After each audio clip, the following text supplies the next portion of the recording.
What's up, everybody? It's Carpo here.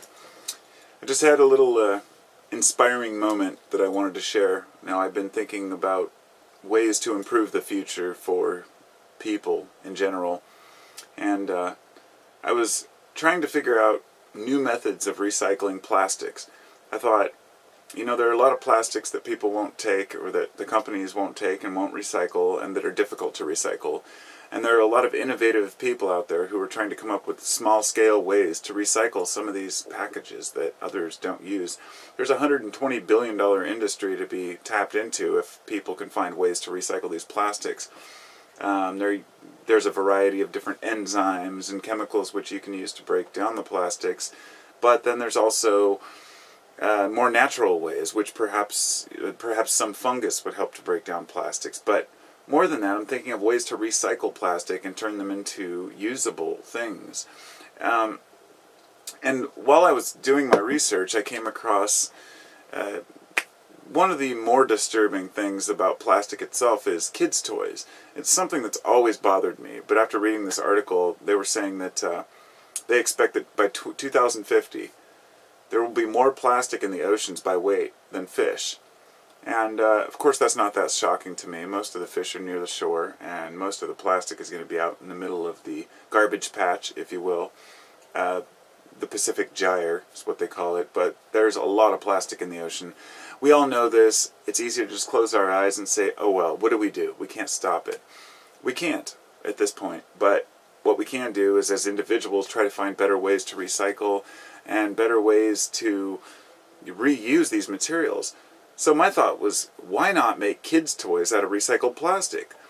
So I started doing research into HDPE and LDPE, which are low-density and high-density polyethylene, and the different methods of recycling and whether or not you can melt them down and say, injecting mold. One of my thoughts was to make, you know, take a certain, you know, the right plastic blend and make your own version of Legos, which, of course, other companies have already done, but it's not until the modern day, now in the last few years, that companies like, say, Melissa and Doug, which they make, you know, eco-friendly kids' toys, to where a company like that is able to thrive. Because the fact is, companies like Hasbro and Mattel, they just outsource all their crap to China, and it's all done cheap. And for an American company, you know, as much as everybody talks about buy America, yeah, I'm an American, I buy American. And then you find out that most of these things that you think are made in America aren't. But then there's other things we're not thinking about. And one of the examples somebody gave was they went to Chuck E. Cheese, and when their kid came home from this birthday party, they sent him home with like a 2-gallon bag full of little cheap plastic toys. And within a couple hours, they had to just throw them away. They were all broken. And I've been through this before, believe me. You know, parents want to make birthdays fun, so they buy a bunch of shit from the Dollar Tree. And the Dollar Tree is just, to me, is just, you know, a travesty, if you will. I figure if you're going to... They have some good stuff, don't get me wrong, that is useful, but in general, going there to buy toys, it's going to break in the first couple days, and it's just going to end up in the garbage. Saving a couple bucks and making your kid happy for 5 minutes and then throwing a toy away is completely wasteful.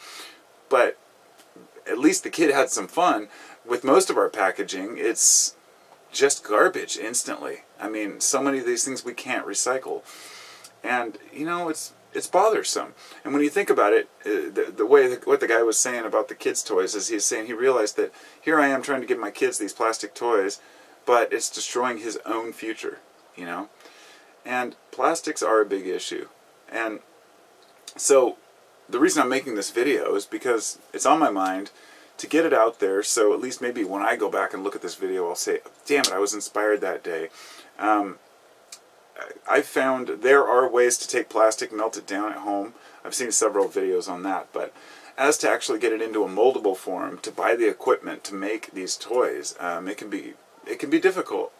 But there is a market for it. There is a niche market now, and people are willing to spend a little extra for a US-made toy from recycled materials, as long as it's not just done for the sake of it's like people selling, oh, I sell my organic food and my organic herbs, and, you know, organic really means jack shit today.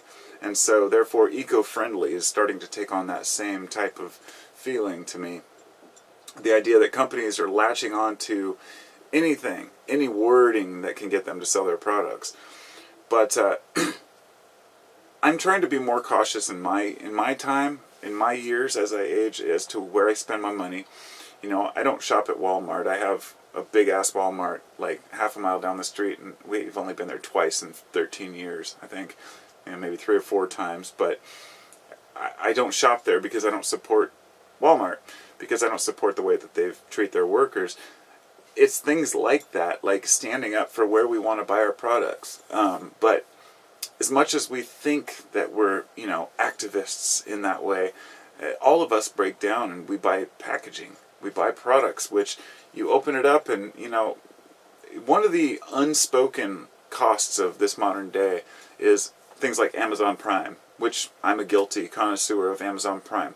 I don't use it anymore as much after I learned how much resource intensive how much damage and how resource intensive it really is to send a package in, you know, in 48 hours.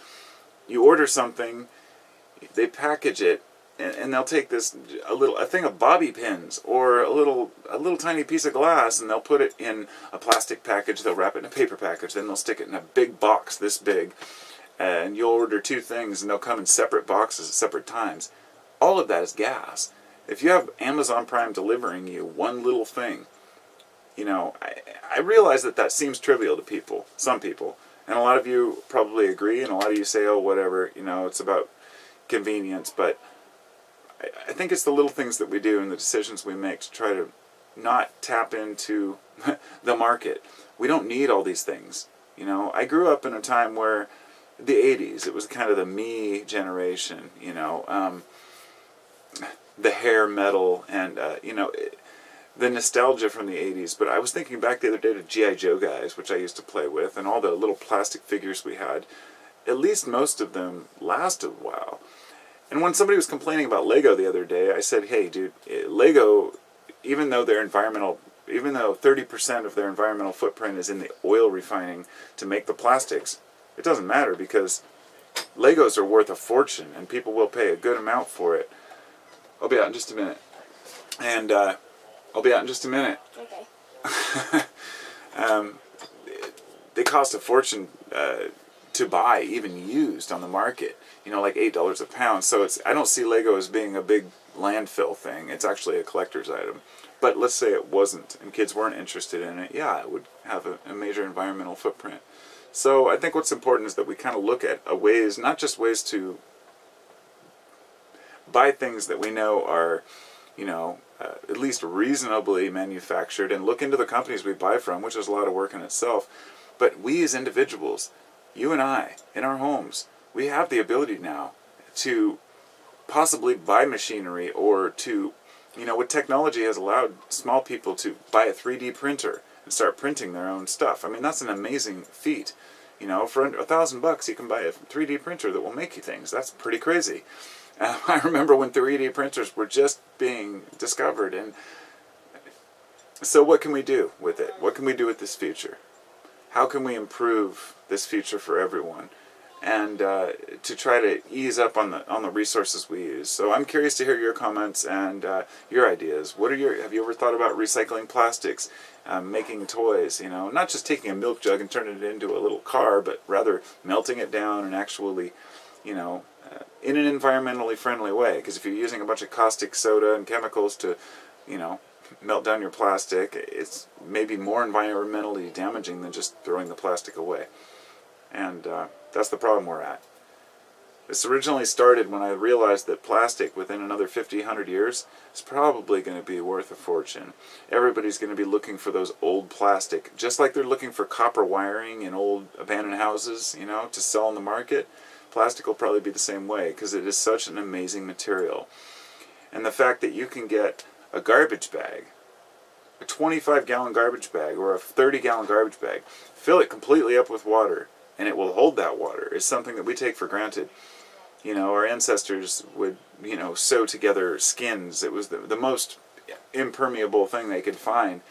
You know, bladders, as, you know, you would call stomachs and whatnot, to hold your water. It's just, it's amazing how far we've come, and we really do take it for granted. So just trying to inspire others to maybe think a little bit past what we consume and just try to think up ideas to help recycle and improve the future for our kids. So take care, peace and love, and talk to y'all later.